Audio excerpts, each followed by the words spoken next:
브랜든 빅스라고. 그 미국 예언가 있잖아. 설마 몰라. 트럼프 암살 시도 터질 거라고 정확히 예언해서 전 세계를 놀라게 했던 그 목수. 아, 그 아저씨? 들어본 것 같아. 미국 시골에서 살던 평범한 목수인데 갑자기 예언으로 유명해진. 근데 그 사람이 우리나라 광복절에 대해 예언을 했다고. 그것도 이상한 인물이 나타난다고. 응.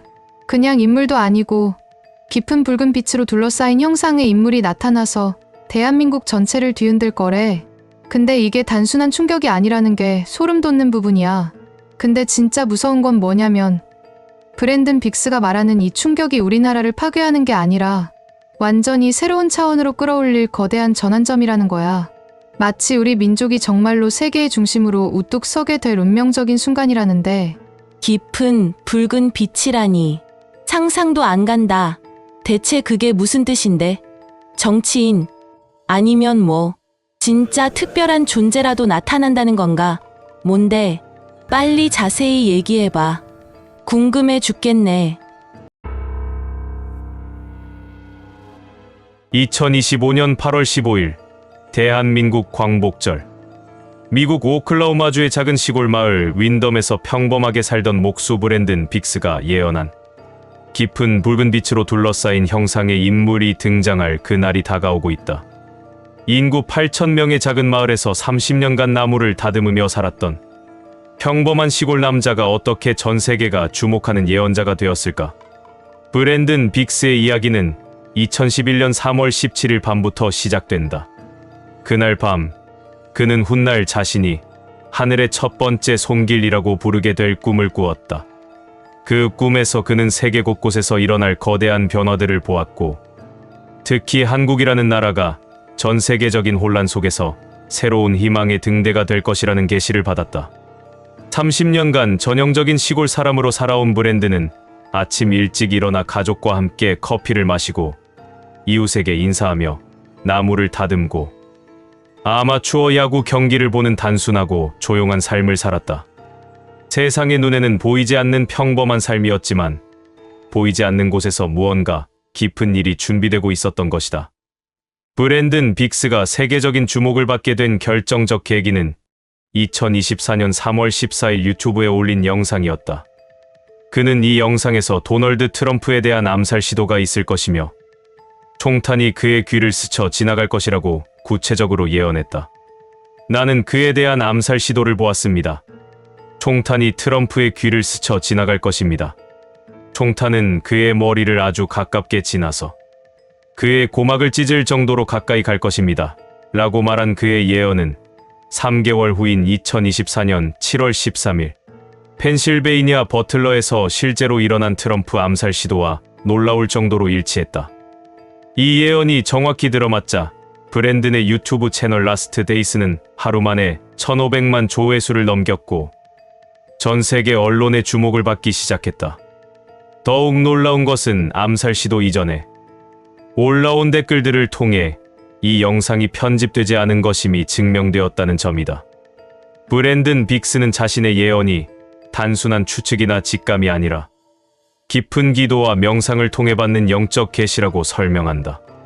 그는 특히 성령 안에서의 환상을 통해 미래의 사건들을 보게 된다고 주장하며 이러한 환상들은 매우 구체적이고 생생하다고 말한다. 그의 예언 방식의 특징은 단순히 무엇이 일어날 것인가를 말하는 것을 넘어서 언제, 어디서, 왜 일어날 것인가를 구체적으로 제시한다는 점이다. 또한 그는 예언을 통해 사람들을 두려움에 빠뜨리려는 것이 아니라 준비하게 하고 영적으로 각성시키려는 목적을 가지고 있다고 강조한다. 브랜든 빅스는 기도 중에 받은 환상에서 하나님이 한국을 동방의 빛으로 부르시는 것을 들었다고 증언한다. 그는 주님께서 제게 한국을 보라고 말씀하셨습니다. 저는 영 안에서 한반도를 보았고 그 위로 강력한 빛이 비추고 있었습니다. 이 빛은 점점 더 강해져 마침내 아시아 전역을 비추게 될 것입니다. 라고 설명했다. 이 예언에 따르면 2025년은 한국이 역사적인 전환점을 맞이하는 해가 될 것이며 많은 나라들이 경제적 어려움과 위기를 겪을 때 한국은 오히려 혁신적인 경제 성장을 이룩하며 크게 도약할 것이라고 한다.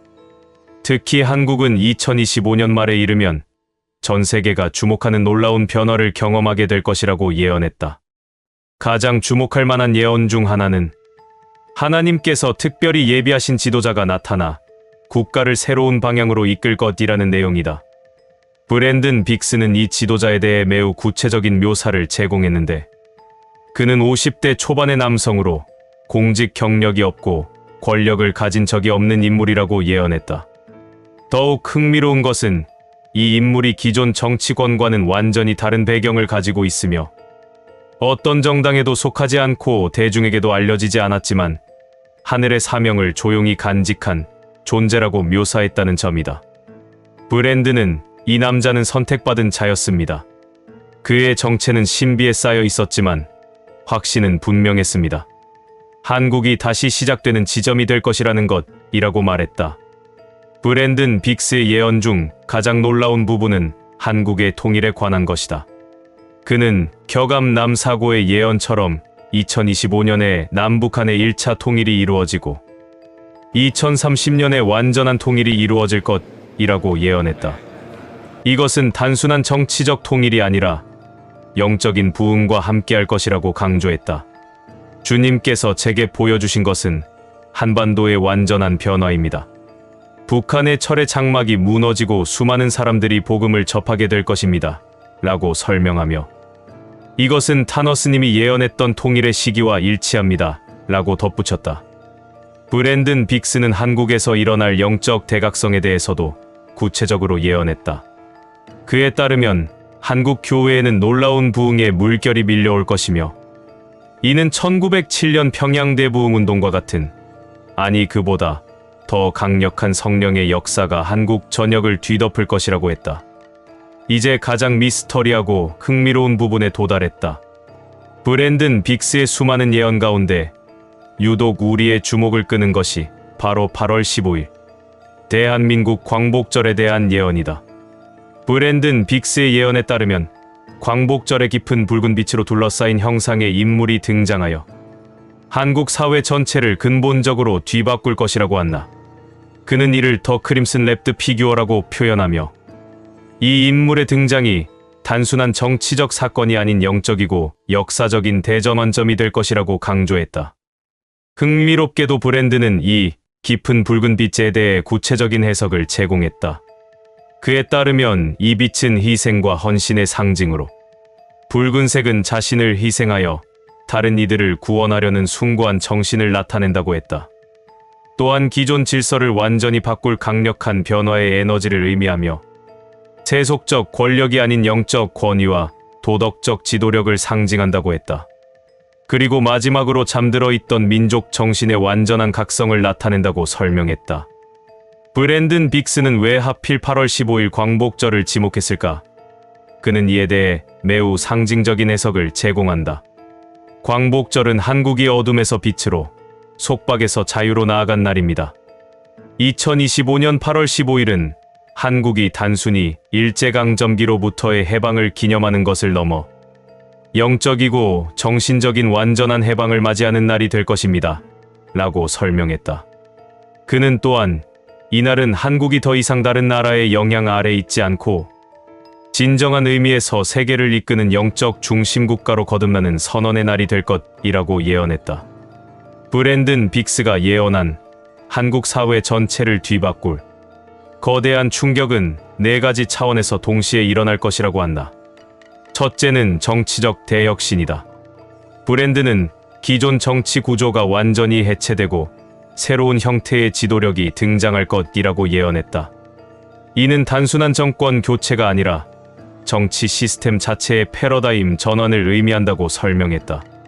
그에 따르면 새로운 지도자는 권력을 위해서가 아니라 섬김을 위해, 지배하기 위해서가 아니라 봉사하기 위해 등장할 것이며 이는 전 세계 정치사에 전례가 없는 새로운 모델이 될 것이라고 했다. 특히 이 지도자는 좌도 우도 아닌 오직 진리와 정의만을 추구할 것이며 이로 인해 기존의 정치적 대립 구조가 완전히 해소될 것이라고 예언했다. 브랜드는 이 변화로 인해 처음에는 극심한 혼란이 있을 것입니다. 기득권 세력들의 저항이 거셀 것이고 사람들도 급격한 변화에 당황할 것입니다.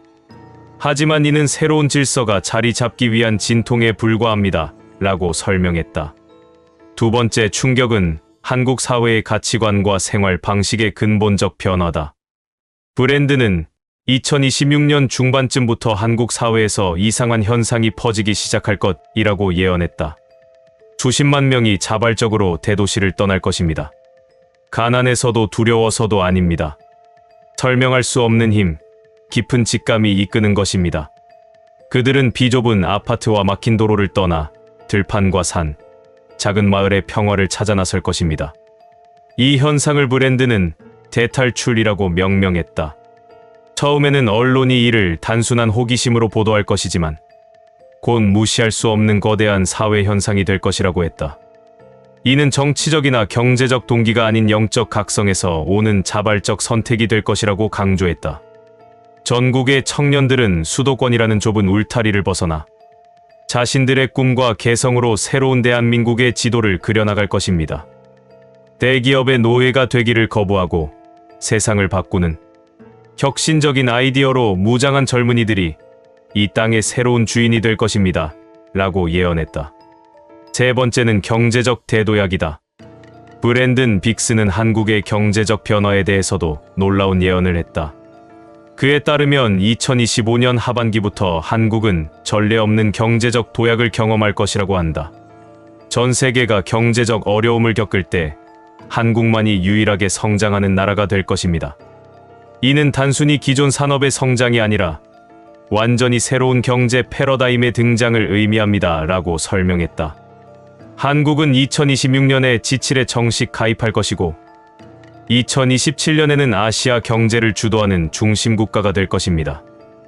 2030년에는 전 세계 경제의 새로운 표준을 제시하는 나라로 우뚝 설 것입니다. 라고 구체적인 시기까지 제시했다. 브랜드는 특히 세계인들은 더 이상 화려한 춤과 노래에만 열광하지 않을 것이라고 하며 고난을 극복하고 위대한 미래를 열어가는 한국인의 불굴의 정신 그 자체를 배우고 따르려 할 것이라고 예언했다. 브랜든 빅스는 8월 15일에 나타날 깊은 붉은 형상의 인물에 대해 매우 구체적인 묘사를 제공했다. 그의 환상에 따르면 이 인물은 50대 초반의 남성으로 키가 크지 않지만 강인한 체격을 가지고 있으며 깊고 지혜로운 눈빛과 소탈하고 검소한 옷차림이 특징이라고 했다. 특별한 카리스마보다는 따뜻한 인간미가 돋보이는 외모를 가졌다고 묘사했다. 배경으로는 공직 경력이 전혀 없는 민간인으로 권력을 추구하거나 가져본 적이 없으며 깊은 영성과 철학적 사고를 가진 인물이라고 했다. 어떤 정당이나 기존 정치 세력과도 무관하며 대중에게는 알려지지 않았지만 소수의 지혜로운 사람들 사이에서는 존경받는 존재라고 설명했다. 등장 방식도 특이하다고 예언했는데 화려한 발표나 공식적인 출마 선언 없이 자연스럽게 등장할 것이며 처음에는 소수의 사람들만이 그의 진가를 알아볼 것이라고 했다. 점차 그의 메시지와 행동이 사람들의 마음을 사로잡으며 확산될 것이고 기존 언론보다는 SNS와 입소문을 통해 알려질 것이라고 예언했다. 브랜든 빅스는 2025년부터 2030년까지의 기간을 세계 대전환기라고 명명하며 이 시기에 전 세계가 겪을 혼란과 위기 속에서 한국이 수행할 역할에 대해 구체적으로 예언했다. 2025년 후반부터 시작될 전 세계적 경제 대공황은 1929년 대공황보다도 더 심각할 것입니다. 라고 브랜드는 경고했다. 그에 따르면 이 위기는 4년간 지속될 것이며 특히 2년 차와 3년 차가 가장 심각할 것이라고 했다. 하지만 이 위기 속에서도 한국만은 예외적인 성장을 보일 것이라고 예언했다. 전 세계가 경제적 어려움에 빠질 때 한국은 마치 폭풍 속의 평온한 섬처럼 안정을 유지할 것이며 오히려 이 시기를 기회로 삼아 더 큰 도약을 이룰 것입니다. 라고 설명했다. 브랜드는 또한 코로나19를 능가하는 새로운 전염병이 등장할 것이라고 예언했다. 만약 2020년이 나빴다고 생각한다면 다가올 것은 그것을 어린아이 장난처럼 보이게 할 것입니다. 라고 경고하며 이 질병으로 인해 전 세계적으로 3억 5천만 명이 사망할 것이라고 했다. 하지만 이 위기에서도 한국은 특별한 보호를 받을 것이라고 예언했다. 한국은 이 질병에 대한 가장 효과적인 대응 방안을 개발할 것이며 이를 통해 전 세계를 돕는 구원자 역할을 하게 될 것입니다. 라고 설명했다. 브랜드는 러시아와 우크라이나 갈등이 확산되어 제3차 세계대전으로 발전할 가능성에 대해서도 경고했다. 그는 블라디미르 푸틴이 전에 사용된 적이 없는 새로운 무기를 사용할 것이며 이로 인해 전 유럽이 전쟁에 휘말릴 것이라고 예언했다. 이런 위기 상황에서 한국은 세계 평화의 중재자 역할을 할 것이라고 브랜드는 예언했다. 통일된 한국은 동양과 서양, 북방과 남방을 이어주는 다리 역할을 하며 세계 평화를 위한 새로운 질서를 제시할 것입니다. 라고 설명했다. 브랜든 빅스의 예언에 따르면 2030년 이후 한국은 단순한 경제 강국을 넘어서는 새로운 차원의 문명 중심지가 될 것이라고 한다. 2030년대의 한국은 물질 문명의 한계를 깨닫고 정신 문명으로 전환하는 인류의 선도 국가가 될 것입니다. 라고 브랜드는 예언했다. 그에 따르면 한국에서 시작된 영적 대각성이 전 세계로 확산되어 인류가 새로운 차원의 의식으로 진화하는 계기가 될 것이라고 한다. 전 세계에서 영적 갈증을 느끼는 사람들이 한국을 찾을 것입니다. 한국의 사찰과 교회, 그리고 새로운 형태의 영적 공동체들이 인류의 정신적 성장을 이끄는 중심지가 될 것입니다. 라고 설명했다. 남북 통일 이후의 한반도에 대해 브랜드는 놀라운 비전을 제시했다. 통일된 한국은 7천만 명이 넘는 인구와 풍부한 자원, 그리고 남한의 기술과 북한의 지하 자원이 결합되어 동아시아의 새로운 강국으로 부상할 것입니다. 라고 예언했다. 특히 그는 북한 지역에서 발견될 새로운 지하 자원과 북한 주민들의 순수한 정신력이 한국의 발전에 큰 동력이 될 것이라고 했으며 통일 한국은 중국과 러시아, 일본 사이에서 균형자 역할을 하며 동아시아 평화의 핵심 축이 될 것이라고 예언했다. 브랜든 빅스는 미국인임에도 불구하고 미국과 서구 문명의 쇠퇴에 대해 솔직하게 예언했다. 그는 미국은 2025년부터 시작되는 대공황과 사회적 혼란으로 인해 세계 패권국의 지위를 잃게 될 것이라고 했으며 유럽 또한 경제 위기와 난민 문제, 종교적 갈등으로 인해 큰 어려움을 겪을 것이라고 예언했다. 반면 한국을 포함한 동아시아 지역은 새로운 문명의 중심지로 부상할 것이라고 했다. 특히 한국은 이 과정에서 동방의 빛으로서 새로운 질서와 가치를 제시하는 역할을 할 것이라고 강조했다. 서구 문명이 추구해온 물질주의와 개인주의의 한계가 드러나면서 동양의 공동체 정신과 영적 가치가 새로운 대안으로 주목받을 것입니다. 그리고 그 중심에 한국이 있을 것입니다. 라고 설명했다. 브랜든 빅스의 예언에 따르면 2025년 8월 15일은 단순히 하나의 날짜가 아니라 인류사의 새로운 장이 시작되는 분기점이 될 것이다. 그날 등장할 깊은 붉은 형상의 인물은 한국뿐만 아니라 전 세계의 운명을 바꿀 역사적 인물이 될 것이라고 한다. 하지만 브랜드는 예언이 단순히 정해진 운명이 아니라 인간의 선택과 노력에 따라 달라질 수 있는 가능성임을 강조한다. 하나님께서 보여주시는 미래는 경고이자 희망의 메시지입니다. 우리가 어떻게 준비하고 선택하느냐에 따라 그 미래는 더욱 밝아질 수도 아니면 어려워질 수도 있습니다. 라고 말했다. 그는 특히 한국 국민들에게 이 놀라운 미래를 맞이하기 위해서는 먼저 영적으로 깨어나야 한다고 당부했다. 물질적 성공에만 매달리지 말고 진정한 가치와 의미를 추구하는 삶을 살아야 합니다. 개인의 이익만을 위한 삶에서 벗어나 공동체와 인류 전체를 위한 삶을 살아야 합니다. 라고 강조했다. 마지막으로 브랜드는 이렇게 말했다. 2025년 8월 15일이 다가오고 있습니다. 그날은 한국이 그리고 전 인류가 새로운 차원으로 진화하는 시작점이 될 것입니다. 준비된 자에게는 축복이 될 것이고 준비되지 않은 자에게는 충격이 될 것입니다. 선택은 우리 각자의 몫입니다. 브랜든 빅스가 전하는 이 예언적 메시지가 과연 현실이 될지는 시간이 지나야 알 수 있을 것이다. 하지만 분명한 것은 그의 말처럼 변화의 시대, 우리 각자가 어떤 선택을 할 것인가가 미래를 결정하는 열쇠가 될 것이라는 점이다. 운명의 8월 15일까지 이제 4일 남았다. 우리는 준비되어 있는가? 을사년의 뱀이 용을 휘감기 전에 옥좌는 주인을 잃을 것이요. 하늘은 분노하여 땅을 흔들고 강을 넘치게 할 것이니 이는 용이 스스로 물러나지 않음이라. 용이 비늘을 내려놓을 때 비로소 돼지는 안식을 찾으리라. 요즘 들어 밤이 깊어질수록 어딘가 모르게 기이한 기운이 느껴지지 않으신가요? 마치 공기 중에 보이지 않는 에너지가 흐르는 듯 이유 없이 잠 못 이루는 밤이 늘어나고 있지는 않으신가요? 어떤 이들은 한밤중 갑자기 온몸에 전율이 흐르며 잠에서 깨고, 또 다른 이들은 손끝에서부터 알 수 없는 열기가 솟아오르는 신비한 경험을 이야기합니다. 이 모든 것은 단순한 기분 탓이 아닐지도 모릅니다. 바로 해존 스님이 남긴 대예언 속 첫 번째 징조가 시작되고 있음을 알리는 미세한 전조이며, 거대한 변화의 서막이 이미 우리 곁에서 조용히 오르고 있는 것입니다. 한국 불교사에 깊이 뿌리 박힌 해존 스님은 우리가 아는 여느 고승과는 그 내력이 사뭇 다르다. 세상과 완전히 단절된 채 홀로 은밀한 암자에서 수행하며 그 거처조차 아무도 알 수 없는 신비로운 존재였다. 수백 년간 이어져 온 그의 가문은 대대로 도참과 예언의 깊은 조예를 가진 수행자들의 계보였으며, 해존 스님은 그 전통의 마지막 계승자였다. 스님의 수행은 일반적인 불교 수행과는 달랐다.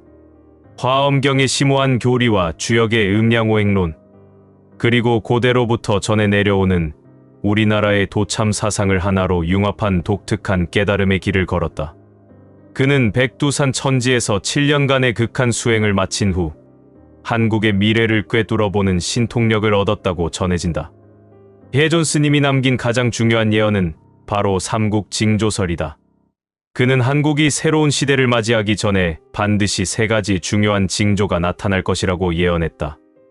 이 징조들은 모두 우리 민족의 영적 정체성과 깊이 연결된 상징적 장소에서 발현될 것이라고 했다. 첫 번째 징조, 광복절의 기이한 현상.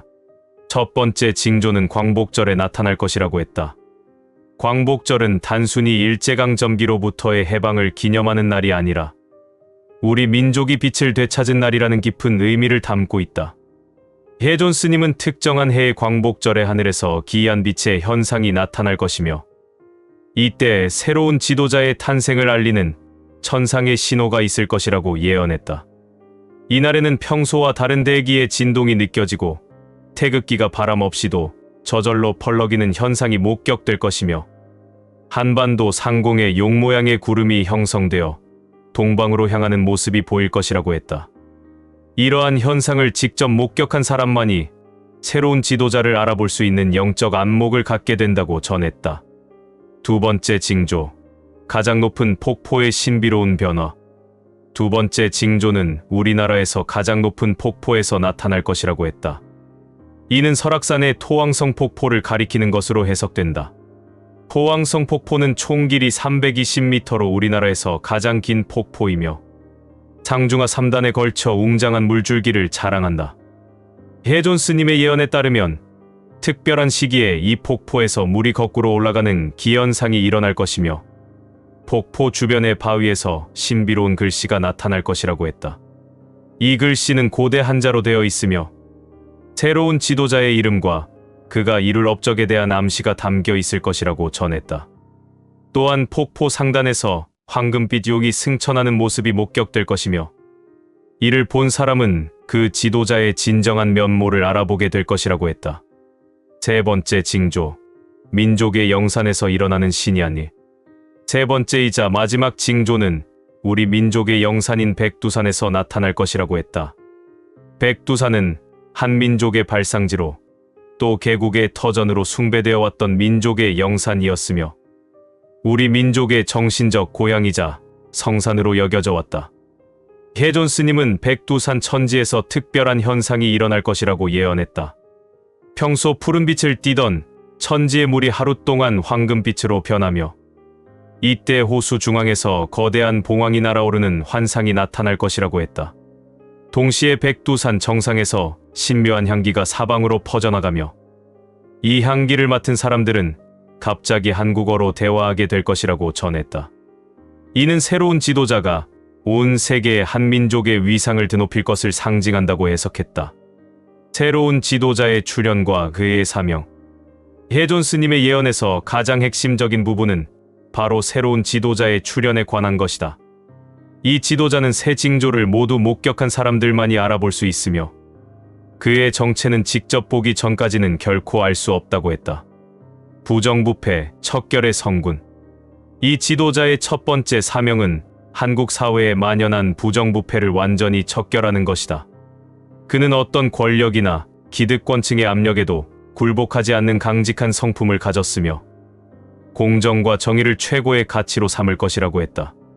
그의 통치하에서는 단 한 푼의 공금도 사적으로 사용될 수 없으며 모든 정치적 결정이 국민의 이익을 최우선으로 할 것이라고 예언했다. 특히 이 지도자는 기존의 정치 시스템을 완전히 쇄신하여 투명하고 효율적인 새로운 거버넌스 체계를 구축할 것이라고 했다. 그의 치세에는 부정부패로 인한 사회적 갈등이 사라지고 진정한 능력주의 사회가 실현될 것이라고 전했다. 두 번째 사명은 남북 통일을 평화적으로 이루어내는 것이다. 이 지도자는 무력이나 외부의 강압이 아닌 오직 사랑과 포용의 정신으로 분단된 조국을 하나로 만들 것이라고 했다. 그는 북한 주민들의 마음을 움직이는 특별한 카리스마를 가지고 있으며 그의 진정성 있는 통일 의지 앞에서는 모든 이념적 대립이 무의미해질 것이라고 예언했다. 통일 후의 한반도는 세계에서 가장 강력한 국가 중 하나가 될 것이며 동북아시아의 평화와 번영을 이끄는 중심 역할을 할 것이라고 했다. 특히 통일된 한국은 중국과 일본, 러시아 등 주변 강국들 사이에서 균형을 잡는 외교적 지혜를 발휘하여 지역 전체의 안정과 발전에 기여할 것이라고 전했다. 해존 스님의 예언에서 특히 흥미로운 부분은 지금까지 등장한 모든 정치 지도자들에 대한 해석이다. 그는 해방 이후 한국을 이끌어온 모든 대통령과 정치인들이 결국 이 위대한 지도자를 보필하기 위한 준비 과정이었다고 설명했다. 이승만, 박정희 등 건국 세대의 지도자들은 폐허가 된 나라에 기본적인 국가 체계를 구축하고 경제 발전의 토대를 마련하는 역할을 했다고 보았다. 비록 그들의 통치가 완벽하지는 않았지만 새로운 지도자가 활동할 수 있는 최소한의 국가적 기반을 닦는 중요한 사명을 수행했다고 평가했다. 김영삼, 김대중, 노무현 등 민주화를 이끈 지도자들은 권위주의 체제를 극복하고 민주주의 제도를 정착시키는 역할을 했다고 해석했다. 그들의 노력으로 인해 새로운 지도자가 진정한 민주적 리더십을 발휘할 수 있는 정치적 환경이 조성되었다고 보았다. 이명박, 박근혜, 문재인 등 최근의 지도자들은 각각 경제 발전, 여성 리더십, 사회 통합 등의 과제를 통해 새로운 지도자가 직면할 복합적 문제들을 미리 경험하고 해결 방안을 모색하는 역할을 했다고 분석했다. 그들의 성공과 실패는 모두 다음 지도자에게 귀중한 교훈이 될 것이라고 했다. 해존 스님의 예언에 따르면 새 징조가 모두 나타나고 새로운 지도자가 등장하면 한국은 완전히 새로운 차원의 국가로 거듭나게 될 것이라고 했다. 이 변화는 단순한 정치적 교체가 아니라 민족 전체의 의식 수준이 한 단계 높아지는 영적 각성을 의미한다고 전했다. 새로운 지도자의 통치하에서 한국은 문화적 르네상스를 경험하게 될 것이라고 예언했다. K-팝과 한류로 시작된 문화적 영향력이 한층 더 깊이 있고 의미 있는 차원으로 발전하여 전 세계인들이 한국의 정신문화에 깊이 매료되는 시대가 올 것이라고 했다. 이때 한국어는 세계적인 공용어 중 하나가 되며 한국의 철학과 사상이 인류 문명 발전에 중요한 기여를 하게 될 것이라고 전했다. 부정부패가 완전히 척결된 상태에서 한국 경제는 전례 없는 성장을 경험하게 될 것이라고 예언했다. 새로운 지도자는 공정하고 투명한 시장 경제 체제를 구축하여 모든 국민이 자신의 능력에 따라 정당한 보상을 받을 수 있는 사회를 만들 것이라고 했다. 특히 통일 후 북한 지역의 풍부한 지하자원과 남한의 첨단 기술이 결합되어 한반도는 세계 경제의 새로운 중심지로 부상할 것이라고 전했다. 가장 중요한 변화는 한국이 단순한 경제 대국을 넘어서 세계의 정신적 지도국으로 인정받게 될 것이라는 점이다. 새로운 지도자의 도덕적 리더십과 포용적 정치 철학이 전 세계에 귀감이 되어 많은 나라들이 한국의 통치 모델을 배우려고 할 것이라고 예언했다. 이때 한국은 물질적 풍요와 정신적 풍요를 동시에 실현한 이상적 국가의 모범을 보여주게 될 것이라고 했다. 해존 스님의 이 예언서는 단순한 미래 예측을 넘어서 우리 민족이 나아가야 할 방향과 궁극적 목표를 제시하는 영적 지침서로서의 의미를 갖는다. 새 징조를 주의 깊게 관찰하고 새로운 지도자의 출현을 준비하는 것이 현 시대를 살아가는 우리의 중요한 과제라고 할 수 있을 것이다. 해존 스님의 예언은 한반도에만 머무르지 않았습니다. 그는 새로운 한국의 지도자가 등장할 시기에 대륙의 정세 또한 크게 요동칠 것이라고 경고하며 특히 중국의 운명에 대해 다음과 같은 불길한 예언을 남겼습니다. 동방의 큰 용은 작은 용의 그림자를 밟으리라. 하나 된 땅의 지도자를 부러워하여 그의 길을 흉내내지만 그릇이 다르니 담을 수 없으리라. 을사년에 뱀이 용을 휘감기 전에 옥좌는 주인을 잃을 것이요. 하늘은 분노하여 땅을 흔들고 강을 넘치게 할 것이니 이는 용이 스스로 물러나지 않음이라. 용이 비늘을 내려놓을 때 비로소 대지는 안식을 찾으리라. 이 예언문은 중국의 현 지도자와 그 미래에 대한 충격적인 내용을 담고 있습니다. 그림자를 밟는 지도자. 동방의 큰 용은 중국의 지도자를, 작은 용은 한국에 등장할 새로운 지도자를 의미합니다. 중국의 지도자는 부정부패를 척결하고 남북을 통합으로 이끄는 한국 지도자의 강력한 리더십과 국민적 지지를 보고 이를 모방하여 자신의 권력을 공고히 하려 할 것임을 암시합니다. 그러나 해존 스님은 그릇의 크기가 달라 그 위협을 결코 담아내지 못할 것이라고 경고합니다. 이는 진정성 없는 모방은 결국 실패할 운명임을 뜻합니다. 2025년 이전의 실각, 을사년의 뱀이 용을 휘감기 전에 옥좌는 주인을 잃을 것이라는 구절은 매우 구체적입니다. 이는 중국 지도자가 2025년이 다가기 전에 권좌에서 물러나게 될 것임을 직접적으로 예언하는 부분입니다. 그의 실각은 내부 권력 투쟁이나 아래에 언급될 거대한 민심의 이반으로 인해 촉발될 수 있습니다. 멈추지 않는 자연재해. 예언의 가장 무서운 부분은 하늘은 분노하여 땅을 흔들고 강을 넘치게 할 것이라는 구절입니다. 이는 현재 중국 전역에서 멈추지 않는 대홍수, 지진, 가뭄 등의 거대한 자연재해가 실은 현 지도자의 실정을 하늘이 경고하는 징조임을 의미합니다. 해존 스님은 이러한 재앙이 지도자가 스스로 물러나지 않는 한 결코 멈추지 않을 것이라고 경고합니다. 즉, 중국 대륙의 안정은 지도자의 퇴진과 직접적으로 연결되어 있으며 그가 권력을 내려놓을 때 비로소 대륙의 평화가 찾아올 것이라는 섬뜩한 예언입니다. 결국 해존 스님의 예언은 단순한 미래 예측을 넘어 현재 우리가 살고 있는 이 시대를 향한 깊고 엄중한 메시지를 던지고 있습니다. 광복절의 기이한 빛, 가장 높은 폭포의 역류, 그리고 민족의 영산 백두산에서 나타날 세 가지 징조는 부정부패를 척결하고 조국을 통일할 위대한 지도자의 등장을 예고하는 서곡입니다. 우리가 겪어온 모든 역사는 이 위대한 인물을 맞이하기 위한 거대한 서사였으며 심지어 대륙의 운명마저 한반도에서 시작될 이 거대한 흐름과 깊이 연결되어 있음을 스님은 경고하고 있습니다. 지금 우리가 무심코 지나치는 밤의 미세한 기운과 잠 못 이루는 밤의 신비한 에너지는 어쩌면 역사의 거대한 수레바퀴가 바로 우리 곁을 지나가고 있다는 가장 확실한 증거일지 모릅니다. 우리는 그저 역사의 방관자가 아니라 새로운 시대의 문을 여는 첫 번째 증인이 될 운명인 것입니다. 깨어있는 눈으로 시대를 직시하고 다가올 변화의 물결에 지혜롭게 대비해야 할 때입니다. 이처럼 거대한 변화와 혼돈의 시기를 살아가는 우리 모두에게 가장 중요한 것은 바로 흔들리지 않는 몸과 마음의 건강일 것입니다. 예측할 수 없는 미래에 대한 불안과 하루하루의 고된 삶 속에서도 부디 마음의 평안을 잃지 마시고 내면의 중심을 단단히 잡으시길 바랍니다. 환절기마다 어김없이 찾아오는 감기 항상 조심하시고 식사 거르지 마시고 늘 든든하게 챙겨 드시길 바랍니다. 잠시 시간을 내어 따뜻한 차 한 잔으로 몸을 녹이고 창밖의 풍경을 바라보며 숨을 고르는 여유를 가지는 하루가 되셨으면 좋겠습니다. 여러분의 가정에 늘 웃음꽃이 가득하고 사랑하는 사람들과 함께하는 모든 순간이 근심 없이 행복으로만 채워지기를 진심으로 기원합니다.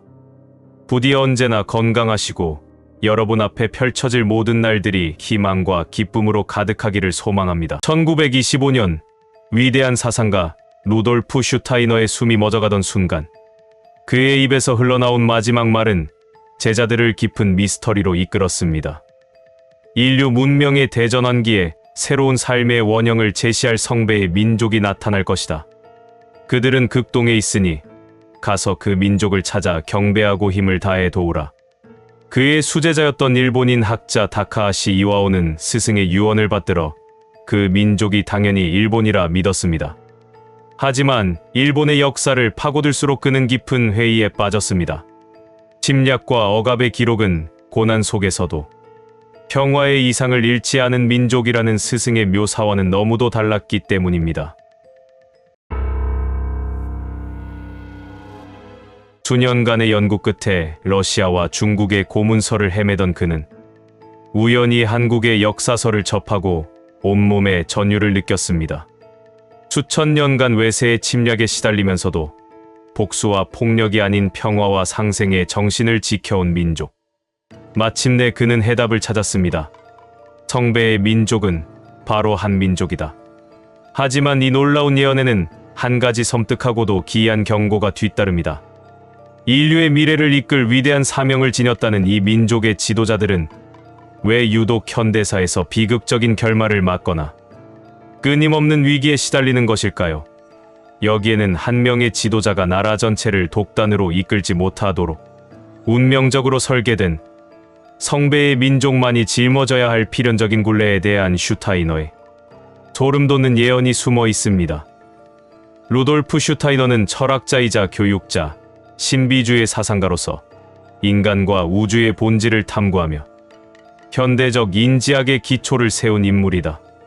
그는 놀라운 통찰과 예언으로 유명한데 특히 그의 2025년 예언은 오늘날까지도 사람들에게 깊은 영향을 끼치고 있다. 슈타이너는 그의 임종 직전 2025년 한국에서 강렬한 변화를 촉발할 사건이 일어날 것이라고 예언했다. 그는 이를 두고 세계의 흐름을 바꿀 중심이 되는 민족이 극동에서 드러날 것이다라고 표현했다. 슈타이너가 남긴 예언 중 가장 놀라운 것은 극동의 작은 민족이 인류 문명의 중심이 될 것이다라는 말이었다. 그의 제자 중 한 명이었던 일본 인지학회 회장 타카하시 이와오는 슈타이너가 남긴 이 메시지가 한국, 즉 한민족을 지칭한 것이라고 주장하며 일본 학계에 충격을 던졌다. 슈타이너는 생애 마지막 시기, 세계의 운명과 관련된 마지막 예언을 남겼다. 그는 이렇게 말했다. 인류 문명의 대전환기에는 새로운 삶의 원형을 제시하는 성배의 민족이 역사에 나타난다. 그 민족은 본디 개인적으로나 집단적으로나 깊은 영성과 지혜를 간직한 민족으로서 세계에 대한 근본적인 꿈과 이상을 품고 있으나 끊임없는 외세의 침략과 내부의 사악한 폭정 아래 억압당해온 과정에서 그 꿈과 이상을 깊은 내상처럼 안으로만 간직하고 쓰라린 삶을 살아온 민족이다. 그러나 대전환의 때가 이르면 새 삶의 원형을 제시하는 성스러운 소명을 반드시 수행하고야 만다. 로마가 지배하는 지중해 문명의 전환기에는 그 성배가 이스라엘 민족에 있었으나 그때보다 더욱 근본적인 전 인류 문명사의 대전환기인 현대에는 그 민족은 분명히 극동에 와 있다. 그 이상은 나도 알 수 없다. 이제 너희는 그 민족을 찾아 경배하고 힘을 다하여 도우라. 슈타이너는 인류 문명의 대전환기가 도래할 것을 예언하며 그 전환기의 중심이 될 민족이 극동에 있음을 암시했다. 그는 이 민족이 오랜 세월 외세의 침략과 억압을 겪고도 복수와 폭력의 길을 따르지 않았으며 한민족적 영성과 평화의 이상을 깊이 간직하고 있을 것이라고 했다. 슈타이너의 제자였던 일본 인지학회 회장 타카하시 이와오는 처음에는 슈타이너가 말한 민족이 일본이라고 믿었다. 그는 일본으로 돌아가 일본의 고대 문헌과 전설, 역사서를 조사했지만 일본 민족이 슈타이너의 묘사와 일치하지 않는다는 사실을 깨닫게 되었다. 타카하시는 일본이 침략의 역사를 가지고 있다는 점, 그리고 타 민족을 억압하고 자신들의 이익을 위해 행동한 사례가 많다는 점에서 성배의 민족은 일본이 아니라고 결론지었다. 결국 그는 러시아와 중국의 고문서를 조사하다가 한국 역사서에 기록된 한민족의 평화와 생명을 중시하는 정신과 외세의 침략 속에서도 평화를 간직한 민족성을 발견하게 되었다. 그는 한국이 바로 슈타이너가 예언한 성배의 민족임을 확신하고 이를 발표했다. 러시아와 일본의 문헌과 정보를 통해 일본을 포함한 극동아시아를 샅샅이 살피던 중 우연히 한국의 역사서를 읽고 문득 큰 전율과 함께 예언의 민족이 바로 한민족임을 깨달았노라. 그 민족은 바로 한국 민족이다. 오늘의 이스라엘은 한국 민족이며 오늘의 로마는 미국이다. 타카하시의 이 발표는 일본 사회에 큰 반향을 일으켰다. 이는 한민족이 세계의 중심이 될 것이다라는 그의 발언으로 이어졌고 일본 역사 잡지에 실리며 한국과 일본의 학계에 적지 않은 파장을 불러왔다. 타카하시는 한국 민족이 외세의 침략에 끊임없이 시달렸지만 스스로를 지키기 위해 상대를 학살하거나 폭력을 행사하지 않았다는 점에서 슈타이너가 말한 평화의 성배 민족과 일치한다고 주장했다. 타카하시는 이를 뒷받침하는 자료로 중국의 고대 문헌 산해경을 언급했다. 산해경에서는 한국에 대해 다투기를 싫어하며 양보하기를 좋아하는 군자의 나라, 풍속이 어질고 장수함으로 죽지 않는 군자의 나라로 기록되어 있다고 전한다. 루돌프 슈타이너의 예언 중 과거부터 2025년 이후 한국 지도자들이 겪게 될 운명에 대한 내용은 성배의 민족이라는 개념과 깊이 연관되어 전해집니다. 이 예언은 한국의 지도자들이 겪는 정치적 위기가 단순한 불운이 아니라 한민족이 지닌 특별한 사명과 관련된 필연적인 과정이라고 설명합니다. 슈타이너의 예언에 따르면 성배의 민족으로 지목된 한국의 지도자들은 지속적인 위기를 맞는 운명을 타고났습니다.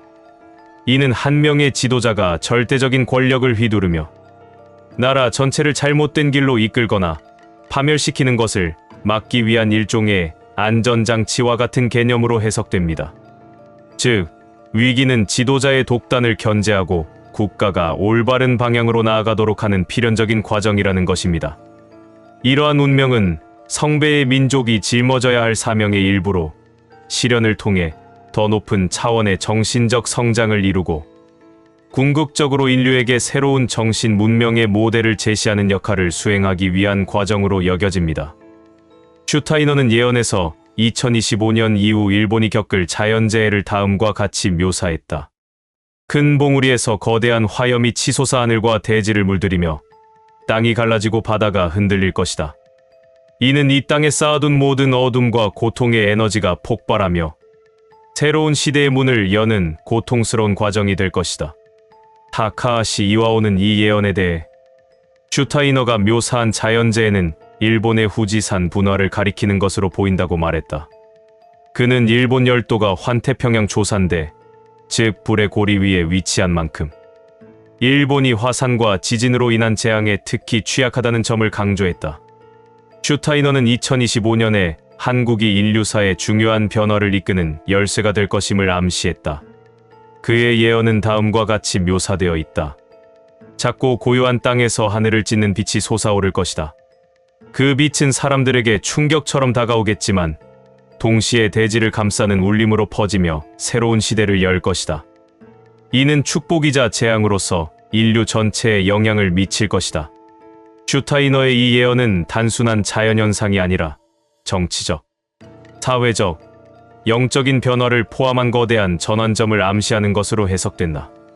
한국의 전설적인 예언가 타너스님 또한 한국에 대한 비슷한 예언을 남겼다.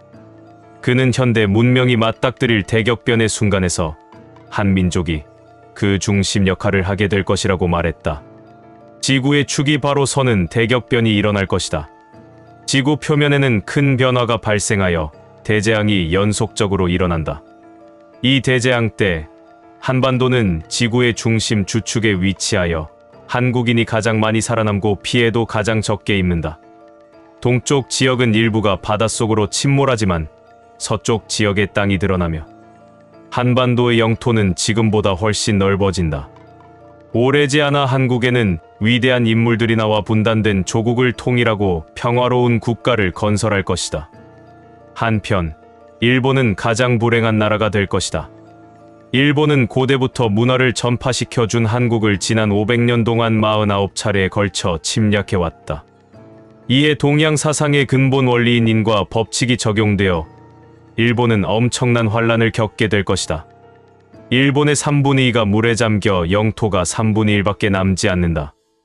또 일본인들은 한국으로 피난을 올 것이며 일본은 독립을 유지하기에는 너무 작은 영토밖에 남지 않기 때문에 한국의 영향권 내로 들어오게 된다. 그리고 중국은 민족 간의 갈등이 격화되어 여러 개의 나라로 분열된다. 중국은 56개의 소수민족으로 이루어진 나라이기 때문에 태생적으로 분열될 수밖에 없는 운명을 타고났다. 결국 중국은 여러 민족 간의 갈등과 분열이 가속화되어 나라가 분열된다. 중국이 분열되어 힘이 약화되고 혼란한 사이에 국력이 커진 우리나라는 진출하여 만주와 요동 지역이 우리 영토로 편입된다. 앞으로 펼쳐질 후천시대에는 한반도의 미래가 매우 밝다. 슈타이너는 2025년 한국에서 정치적 격변이 발생할 것을 예언했다. 이는 단순한 내부적 혼란을 넘어선 세계적으로 중요한 파급력을 가진 사건이 될 것이라고 말했다. 그는 한 시대가 끝나고 새로운 리더가 탄생할 것이다라고 말했다.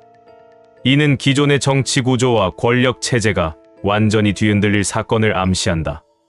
그의 예언 내용을 현대의 상황에 비추어 보면 이는 대통령, 탄핵과 같은 극적인 정치적 사건이거나 새로운 지도자가 등장해 한국과 세계 질서에 큰 영향을 미치는 전환점을 맞이할 가능성을 의미한다. 혼란은 질서의 어머니이다. 한 시련이 끝나면 빛나는 별이 떠오를 것이다. 슈타이너는 2025년 한국에서 예상치 못한 자연재해가 발생할 가능성도 경고했다. 그는 이를 두고 대지가 울부짖고 하늘이 갈라지는 순간 사람들은 스스로의 오만을 돌아보게 될 것이다라고 말했다. 그는 동아시아, 특히 한반도와 일본, 중국 연안 지역이 대규모 지진과 쓰나미의 영향을 받을 위험이 크다고 경고했다. 이러한 자연재해는 한국 사회에 큰 충격을 줄 것이지만 동시에 이를 극복하는 과정에서 더욱 강력해지는 계기가 될 것이라고 밝혔다. 대지는 인간에게 가장 가혹한 교사이다. 그러나 이 교훈은 궁극적으로 빛나는 미래로 나아가는 길을 열어줄 것이다.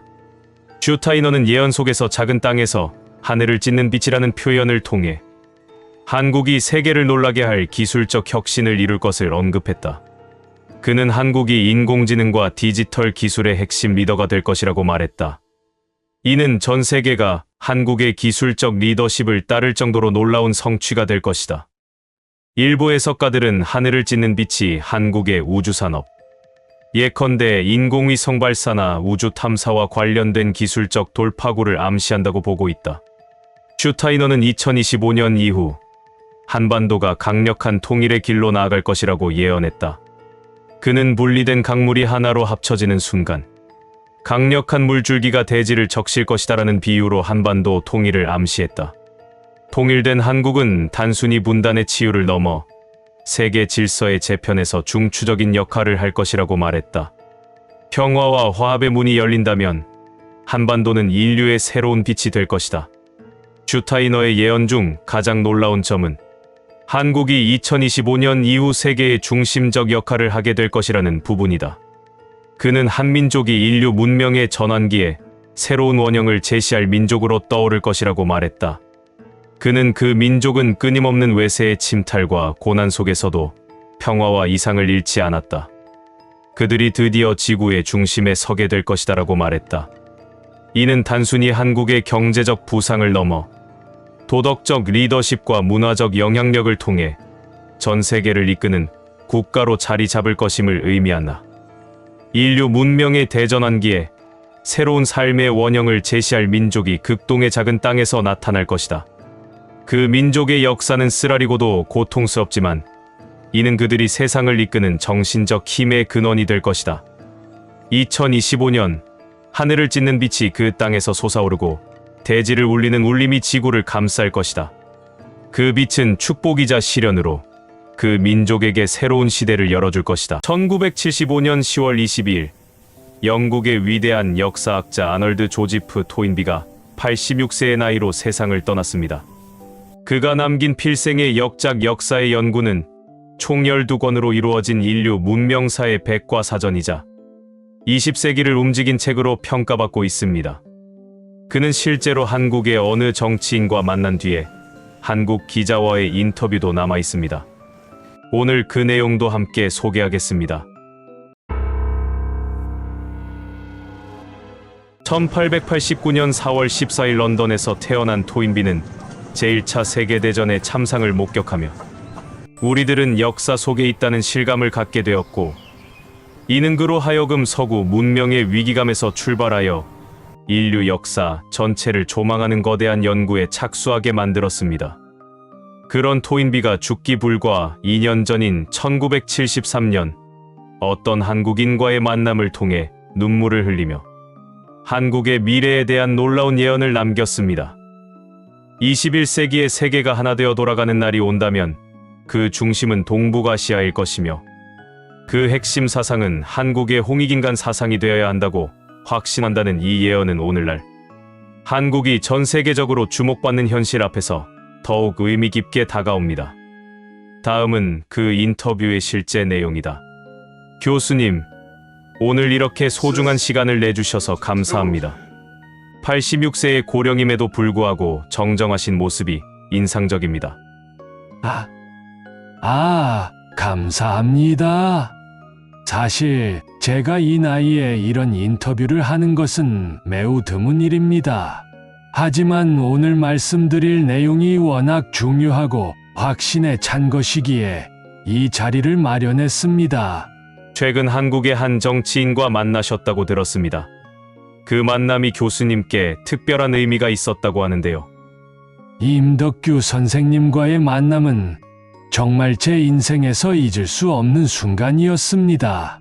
86년을 살아오면서 수많은 문명을 연구했지만 그날처럼 인류의 미래에 대한 희망을 느낀 적은 없었습니다. 구체적으로 어떤 이야기를 나누셨는지요?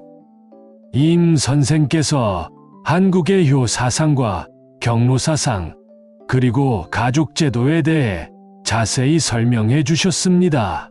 들으면서 저는 눈물을 참을 수 없었습니다. 한국의 효 사상에 대한 설명을 듣고 보니 이는 인류를 위해 가장 필요한 사상이라는 확신이 들었습니다.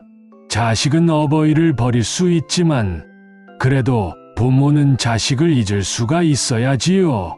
듣고 보니 한국의 가족제도와 효 사상은 인류를 위해서 가장 훌륭한 제도인 것 같습니다. 그 위대한 제도를 영원히 보존할 뿐 아니라 부디 서양에 와서 가르쳐 주시오. 나도 적극 협력할 테니까요. 교수님께서 홍익인간 사상에 대해서도 특별한 관심을 보이신다고 들었습니다. 바로 그것입니다. 약 5,000년 전 단군 왕검이 고조선을 건국하면서 내세운 홍익인간과 제세이화의 이념, 이것이야말로 인류가 나아갈 방향입니다. 널리 두루두루 인간을 이롭게 한다는 홍익인간, 세상을 다스림에 있어서 그 이치에 맞게 다스린다는 제세이화, 이보다 완벽한 통치 철학이 어디 있겠습니까?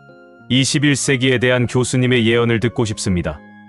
21세기의 세계가 하나 되어 돌아가는 날이 온다면 그 중심은 동북아시아일 것이며 그 핵심 사상은 한국의 홍익인간 사상이 되어야 한다고 확신합니다. 매우 확신에 찬 예언이십니다. 그 근거는 무엇인가요? 저는 평생 21개 문명의 흥망성쇠를 연구해 왔습니다. 문명은 도전과 응전의 과정에서 발전합니다. 한국은 5천년간 끊임없는 외침과 시련 속에서도 홍익인간이라는 보편적 가치를 지켜왔습니다. 이것이 바로 창조적 소수의 역할을 할 수 있는 토대입니다. 토인비는 단순한 역사학자가 아니었습니다. 그는 문명 비평가이자 미래를 내다보는 예언자적 통찰력을 지닌 지성인이었습니다. 그의 역사관의 핵심은 도전과 응전 이론으로 문명은 각종 도전에 대한 응전의 성공 여부에 따라 흥망성쇠가 결정된다고 보았습니다. 토인비는 인류 역사상 21개의 문명을 분석하며 각 문명이 발생, 성장, 쇠퇴, 붕괴의 과정을 거친다고 주장했습니다. 특히 문명의 성장과 발전을 이끄는 주체로 창조적 소수를 제시했는데 이들이 지배적 소수로 타락할 때 문명은 쇠퇴한다고 분석했습니다. 1930년대부터 1960년대까지 약 30년간 지필한 역사의 연구를 통해 토인비는 수많은 미래 예측을 시도했습니다. 그는 20세기 중반 서구 문명의 위기를 예견했고 냉전 체제의 한계를 지적했으며 동양 문명의 부상 가능성을 일찍이 내다봤습니다. 1973년 토인비가 86세 고령이었을 때 일어난 역사적 만남이 있었습니다. 당시 국회의원을 지낸 임덕규 씨가 영국 정부의 초청으로 런던을 방문했고 그 자리에서 토인비를 직접 만나게 되었습니다. 임덕규 씨는 토인비에게 한국의 효사상과 경로사상, 가족제도 등에 대해 자세히 설명했습니다. 그 이야기를 들은 토인비는 86세의 고령임에도 불구하고 눈물을 흘렸다고 전해집니다. 토인비는 한국의 효사상에 대한 설명을 듣고 보니 이는 인류를 위해 가장 필요한 사상이라며 한국뿐 아니라 서양에도 효문화가 전파되었으면 좋겠다고 개인적인 희망을 밝혔습니다. 토인비는 이미 1973년 이전부터 대한민국의 건국이념인 홍익인간 개념에 대해 깊은 관심을 표해왔습니다. 약 5천년 전 단군 왕검이 고조선을 건국하면서 내세운 홍익인간과 제세이화의 이념에 주목했던 것입니다. 홍익인간은 널리 두루두루 인간을 이롭게 한다는 의미이며 제세이화는 세상을 다스림에 있어서 그 이치에 맞게 다스린다는 뜻입니다. 즉, 특정인 또는 특정 집단에게만 이로운 국가가 아니라 만민에게 이로운 국가, 누군가의 위에서 군림하는 것이 아니라 모두가 함께 어울리며 살아가는 세상을 만들겠다는 원대한 포부였습니다. 1973년 1월 1일 동아일보와의 인터뷰에서 토인비는 다음과 같은 역사적 예언을 남겼습니다. 21세기의 세계가 하나 되어 돌아가는 날이 온다면 그 중심은 동북아시아일 것이며 그 핵심 사상은 한국의 홍익인간 사상이 되어야 한다고 확신한다. 이는 단순한 예측이 아니라 평생 인류 문명을 연구한 대학자의 확신에 찬 예언이었습니다. 토인비는 한국의 홍익인간 사상이 21세기 인류 사회에 중요한 가치를 제공할 것이라고 예견했습니다. 그는 이 사상이 바탕이 된다면 이 세상에 일어나는 모든 위협과 국가 간의 다툼도 일어나지 않을 것이라고 말했습니다. 특히 토인비는 2030년경부터 본격화될 동북아시아 시대를 예견하며 이 시기에 한국이 세계적 중심 국가로 부상할 것이라고 내다봤습니다. 그의 예언을 구체적으로 분석하면 2025년 동북아시아가 세계 문명의 새로운 중심축으로 부상, 2030년 한국의 홍익인간 사상이 국제사회의 주요 가치체계로 확산, 2040년 세계가 하나 되는 과정에서 한국이 정신적 지도국가로 역할.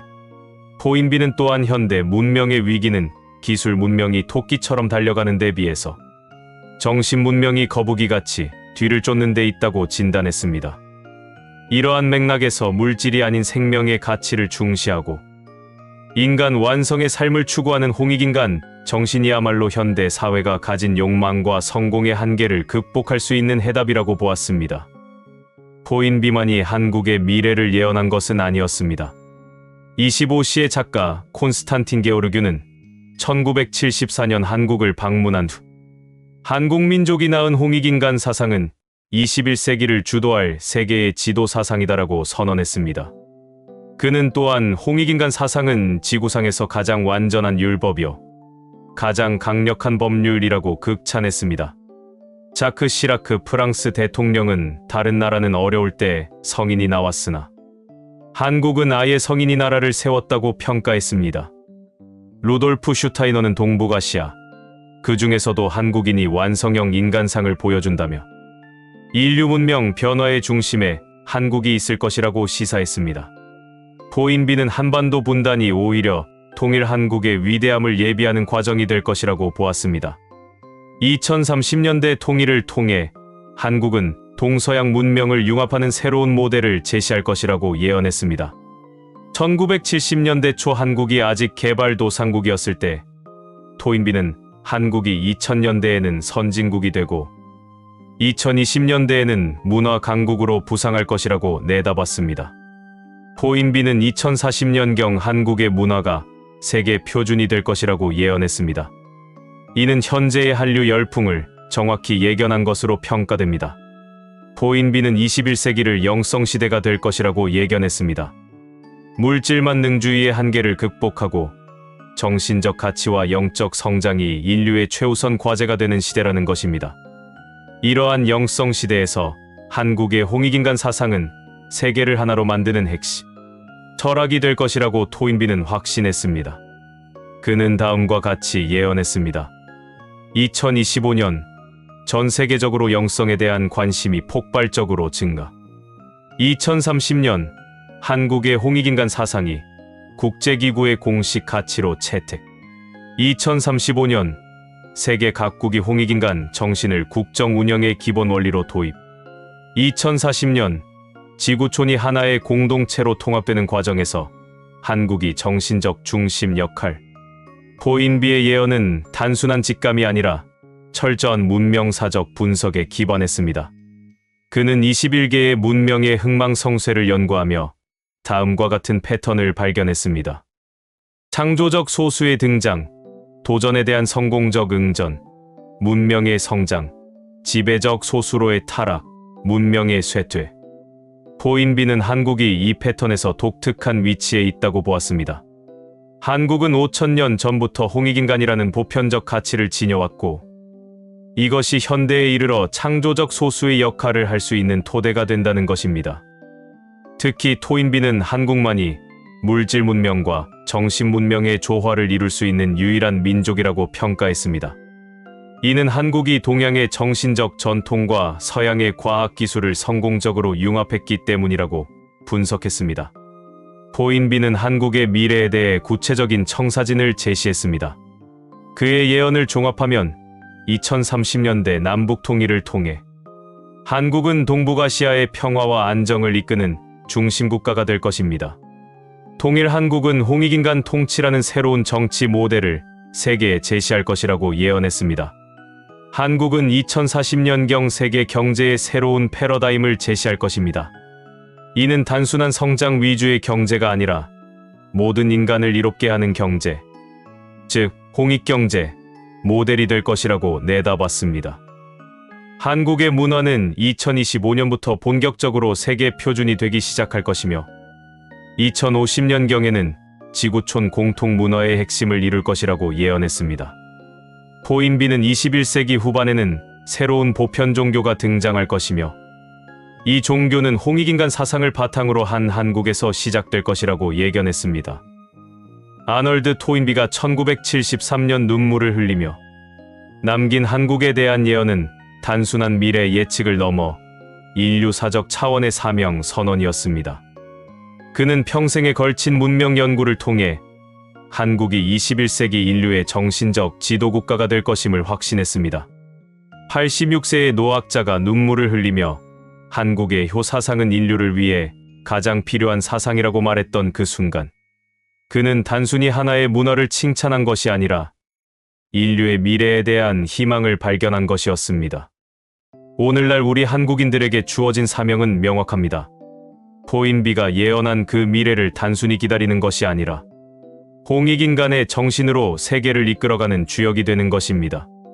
널리 인간을 이롭게 한다는 5천년 전 우리 조상들의 이상이 21세기 지구촌의 현실이 되도록 만드는 것이 바로 우리의 역사적 소명인 것입니다.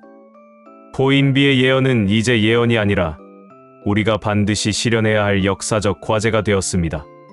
그 위대한 비전의 주인공은 바로 우리 자신입니다. 마지막으로 그의 인터뷰 마저 보고 영상 마치겠습니다. 구체적으로 언제쯤 그런 시대가 올 것으로 보십니까? 2030년경부터 본격적인 동북아시아 시대가 열릴 것입니다.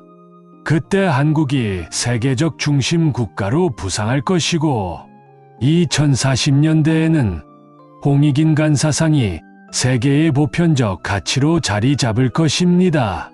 2050년경에는 지구촌이 하나 되는 과정에서 한국이 정신적 지도국가 역할을 하게 될 것입니다. 현재 서구 문명의 위기를 어떻게 보십니까? 현대 문명의 위기는 기술 문명이 토끼처럼 달려가는데 비해 정신 문명이 거북이같이 뒤를 쫓는 데 있습니다. 물질 만능주의의 한계가 드러나고 있어요. 이때 한국의 홍익인간 정신이야말로 이 위기를 극복할 수 있는 해답입니다. 21세기를 영성시대라고 하셨는데 한국의 역할은 무엇일까요? 21세기는 분명 영성시대가 될 것입니다. 물질적 풍요만으로는 인간의 행복을 보장할 수 없다는 것을 깨닫게 될 것입니다. 이때 한국의 홍익인간 사상이 세계를 하나로 만드는 핵심 철학이 될 것입니다. 이 세상에 일어나는 모든 위협과 국가 간의 다툼도 홍익인간 정신이 바탕이 된다면 일어나지 않을 것입니다. 한국이 지닌 독특함은 무엇이라고 보십니까?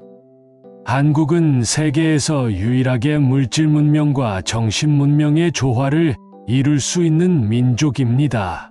동양의 정신적 전통과 서양의 과학 기술을 성공적으로 융합했어요. 또한 한국은 세계 3대 문명의 교차로 중 하나인 한반도에서 수천 년간 도전에 성공적으로 응전해온 경험이 있습니다. 통일에 대한 전망은 어떠신지요? 한반도 분단은 오히려 통일 한국의 위대함을 예비하는 과정이 될 것입니다. 2030년대 통일을 통해 한국은 동서양 문명을 융합하는 새로운 모델을 제시하게 될 것입니다. 통일 한국은 홍익인간 통치라는 새로운 정치 모델을 세계에 선보일 것입니다. 한국의 문화적 영향력에 대해서도 예언해 주신다면? 2025년부터 한국의 문화가 본격적으로 세계 표준이 되기 시작할 것입니다. 2040년경에는 한국의 문화가 세계 표준이 될 것이고 2050년경에는 지구촌 공통 문화의 핵심을 이룰 것입니다. 이는 단순한 대중문화를 넘어 정신적 가치와 삶의 방식 전반에 미칠 것입니다. 경제적 측면에서는 어떤 변화가 있을까요? 한국은 2040년경 세계 경제의 새로운 패러다임을 제시할 것입니다. 이는 단순한 성장 위주의 경제가 아니라 모든 인간을 이롭게 하는 경제, 즉 홍익경제 모델이 될 것입니다. 이 모델은 전 세계로 확산될 것입니다. 종교적 차원에서는 어떤 변화를 예상하십니까? 21세기 후반에는 새로운 보편 종교가 등장할 것입니다. 이 종교는 홍익인간 사상을 바탕으로 한 한국에서 시작될 것입니다. 기존 종교들의 한계를 뛰어넘는 진정한 인류애의 종교가 될 것입니다. 마지막으로 한국인들에게 당부하고 싶은 말씀이 있다면? 한국인 여러분, 여러분이 가진 홍익인간의 정신을 결코 잊지 마십시오. 여러분은 단순히 경제 강국이 되는 것이 목표가 아닙니다. 인류의 정신적 지도 국가가 되어야 합니다. 널리 인간을 이롭게 한다는 5,000년 전 조상들의 이상을 21세기 지구촌의 현실로 만드는 것이 여러분의 역사적 소명입니다. 미래는 미래가 있다고 믿는 사람에게만 다가옵니다. 한국인 여러분께서는 이 위대한 비전을 확신하고 실현해 나가시기 바랍니다. 21세기는 분명히 코리안 센트리가 될 것입니다. 교수님, 귀중한 말씀 감사합니다. 이 예언이 단순한 예측이 아니라 인류의 미래에 대한 희망이라는 것을 기억해 주십시오. 한국이 그 희망의 중심에 있습니다.